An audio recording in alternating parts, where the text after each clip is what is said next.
If we continue to build at this current rate, the state of Colorado will be over 240,000 units short of apartment housing. We're the 10th most expensive rental market in the country. We expect that over the next 15 years, more than 20,000 affordable rental housing units will come up for expiration.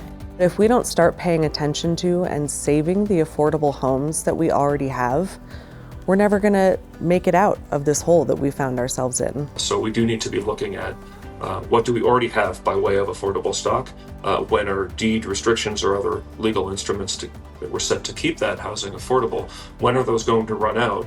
And can we intervene before prices reset to market and run the risk of dislocating hundreds of thousands of people in that process? It's far more economic to reinvest in an existing property than it is to build new units. We got to continue to build, but we've got to preserve them at the same time. Preservation of rental housing is hard. Colorado is a hot housing market, and rental properties are a great investment for those looking for a return. There's a lot of speculative interest in acquiring buildings that are currently affordable and turning them into market rate or higher rent buildings. And that just doesn't serve the people who have lived and worked and played in these communities for so long. Mission-driven organizations like ours, like RMC, generally lose out to market organizations and market investors because they have the ability to move more quickly. Oftentimes it can be challenging not only to acquire these properties, but also to complete and have the funding necessary to make the renovations that are needed to properties in order to preserve their affordability so that the property remains viable and providing a good quality of life for the residents who live there. We need proactive policies and easily accessible capital in order to help our partners compete with the private sector when properties come on the market. Capital needs to be fast acting, it needs to have low costs, it needs to be easy to access. There are 3 basic phases to financing an affordable housing preservation project. We call them takedown, bridge, and long-term. The takedown phase is really that initial money that a mission-driven developer needs to be able to actually buy and acquire a building.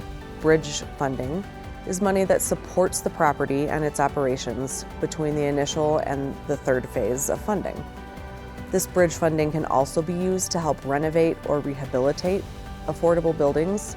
Long-term financing will help the project stay affordable and keep rents low in the long term. We're working with other partners across the state to ensure that we have new capital tools that can serve us and help us preserve more affordable rental units. Going back to 2019, we were one of 3, maybe 5 states in the country that had no dedicated funding. We made the policy decision to make Colorado's first, I think, ever source of durable, dedicated funding for affordable housing. These resources are really key difference makers in whether or not we'll be able to move the needle forward towards our preservation goals. But we can't stop there. We need even more because our demand is so strong in Colorado for housing affordability.